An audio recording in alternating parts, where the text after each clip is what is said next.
Real Madrid will be going away to Valencia tomorrow for Matchweek 23 of Laliga, and this right here is such an important game for our season just because of all the injuries, all the talking points, all the breaking news surrounding this fixture in the last week. There's so much to talk about. Let's get straight into it. So, as you can see right here, this is the La Liga table as of right now. Barcelona just beat Mallorca today, and they're now on 58 points with one game ahead of us. Obviously, we have 54, so this is a must-win game. We have to win this game to still keep it a 1-point deficit between us and Barcelona. And it's going to be difficult because if you watched La Liga for the last decade, you would know that going away to Valencia is so hard. Mestalla is one of the most difficult atmospheres to go away to as a big team. The fans, they always make it hard. They always make it sometimes even hostile. It's honestly not a pleasant experience if you're the bigger team, but like I said, it's still a must-win game. We have to find a way to pick up 3 points. And look, Valencia are 16th, so they're not having the best of seasons, but in my opinion, it doesn't really matter. Like I said, Mestalla is such a difficult ground. And yeah, let's talk about Madrid a bit more. If you look at the lineup or the predicted lineup that FootMob has put out, I have my own different lineup, which I'll show you later. But if you look at this lineup right here, it looks a lot different than what we normally see because of all the injuries, even a suspension from Vinicius Jr. Let's look at it right now.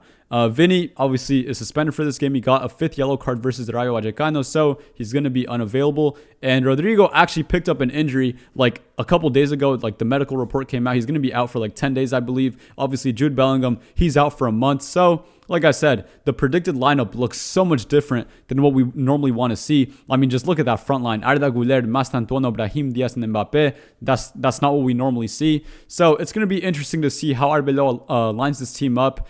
Even the back line too. A certain someone has come back to full fitness. So we'll talk about it right now. This is the lineup that I think we will be playing today, or tomorrow actually. Obviously, Courtois in goal. Trent as the right back. I do think he's going to start because of all the reports I've seen that Arbeloa wants to play Trent a lot this game. So I think he is going to start. I think Tchouaméni is going to be a center back alongside Dean Howson.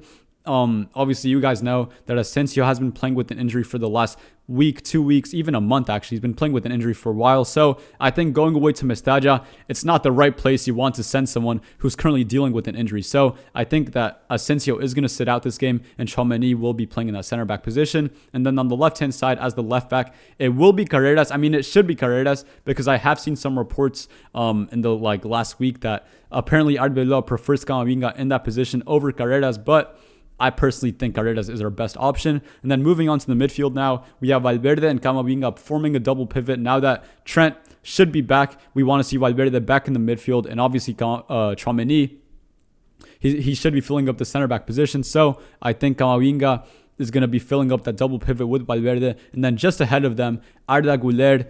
I'm really excited to see this because as we know, I mean, in my opinion, actually, I think Arda Güler plays his best football in that number 10 position, being like that, the creative force, like in the final third. I don't think he's a deep line playmaker like Xabi Alonso wants to play him as. And look, now that Jude Bellingham is injured for a month, get used to seeing Arda Güler in this position. Hopefully he delivers because like I said, I think he plays his best football in this position. So I think his link up with Mbappe, Mastantuono, it should be good. And then up front, obviously, we have Mbappe on the left wing, Gonzalo Garcia down the middle, and Franco Mastantuono on the right. And look, this is such an interesting game for the front line as well because in the last year, or not last year, in the last 6 months, there have been a lot of people saying since Vinicius Jr. isn't having the best of seasons, the best of form right now, we should have Mbappe and Gonzalo Garcia as like a kind of our front two with Mbappe on the left and Gonzalo Garcia down the middle. And today or tomorrow, you're finally going to see it. We're going to see probably Gonzalo down the middle and Mbappe on the left. I'm really interested to see how this works because we did see them together versus Talavera. And if my memory doesn't fail me, I think Mbappe in that game was actually playing more down the middle and Gonzalo was more towards the left. Correct me if I'm wrong in the comments, but I think I remember seeing that. I think I remember seeing Gonzalo out wide and then Mbappe taking up a more central position. So we'll see if Mbappe tomorrow takes up that left wing position that a lot of Real Madrid fans really want to see him playing in because a lot of us believe, including me, that he's played his best football on the left wing throughout his career. So does he still have it on the left wing? Because there's actually a stat that I researched in like a month ago. Mbappe hasn't had a consistent run of games in the left wing position since November of 2023. for club. So for country, obviously for France, he has played on the left wing for a consistent run of games. But for club, ever since the 23-24 season for PSG, he hasn't played as a left winger for more than 3 or 4 games, I think, in a row. And even when Barcola came in for PSG, Mbappe moved on to a striker position. So what I'm trying to say is that Mbappe hasn't played on the left wing for a while now. So we'll see if he plays there and how he plays there if he does play there. And obviously on the right wing, we have Franco Mastantuono.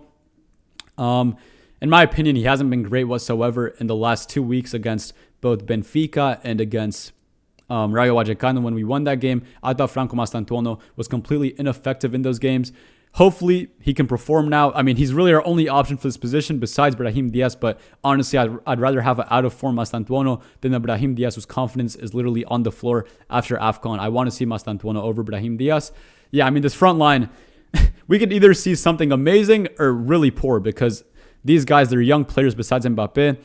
Gonzalo hasn't gotten that many minutes this season, so we'll see how he plays. Yeah, I'm really excited to see this. But I think one of the main talking points for this game is actually the return of Trent Alexander-Arnold. Oh my God, I'm so happy that he's back because what Trent offers us is unique. I think Trent is a generational right back just because of what he offers going forward in the final third. This guy can break a game with just one pass, which is something that we haven't really seen before from a defender. So I'm so happy that he's back. Hopefully he doesn't get injured again because, in my opinion, even though he hasn't played that much for Real Madrid this season, I think he's one of our most important players just because of his creativity. Because we know in Real Madrid, we're missing a lot of creativity. We're missing someone who can just, with one pass, just change the game. Some people will say Arda Güler, but I still think Trent is way more creative than Arda Güler, and I'm so excited to have him back. And we literally saw, I think it was the run from November to December, Trent played like 3 or 4 games against Elche, Athletic Club, and I think 1 or 2 other teams. And in my opinion, he was arguably the best player in those games. He had assists, he had some passes that led to goals. I think Trent, he's going to be so important. And if we want to compete for trophies, I think Trent has to stay fit. Like I said, he's our main creative force in this team. Let's just hope he doesn't get injured again, because if he does, our season's basically over in my opinion. And going back to the back line, we know this season our back line has not been good whatsoever. We're basically conceding a goal every game. And honestly, with Tchouaméni and Houston making up our center back partnership, I can't lie to you guys. I'm not confident walking into Mestalla with these two as our center backs, but hopefully they prove me wrong. I think Dean Houston in the recent weeks has been absolutely woeful. He's been so bad. He's not really offering us anything. Playing out the back, that's his main strength. He hasn't offered us anything there. And defensively, he's not strong enough. He's not physical enough. For a guy who's 6'5", you expect a lot more from him. Yeah, I've been disappointed with Dean Houston. And as we all know, Tchouaméni, this guy isn't a center back. But yeah, he's our only option for this game tomorrow. And yeah, I mean, that's it from Real Madrid's part, honestly. It's going to be so interesting to see how Arbeloa lines this team up, because there could be some changes to my lineup, but I think my lineup is pretty realistic. But for Arbeloa, he has to win this game. He has to put out a strong lineup because, like I said, it's a must-win game. And with all the injuries that we have right now, Jude Bellingham, Rodrigo, Vinny suspension, it's going to be a lot different. We're going to see a lot of players who haven't really played together play on the same pitch at the same time. So I'm excited. I'm also a bit nervous because, like I said, Mestalla is a difficult ground to go away to. But yeah, I mean, we play tomorrow. We haven't played in a week, so I'm excited to see us play again. And yeah, I expect us to pick up 3 points. But with this team, you never know. We're inconsistent. And some games we're just flat out just poor. We're shit. So hey, we'll see what happens tomorrow. Let me know your predictions for the game in the comments. Let me know your thoughts about the injuries, about the breaking news, just everything in the comments. And yeah, please remember to like, subscribe, and stay tuned for future videos coming out very soon.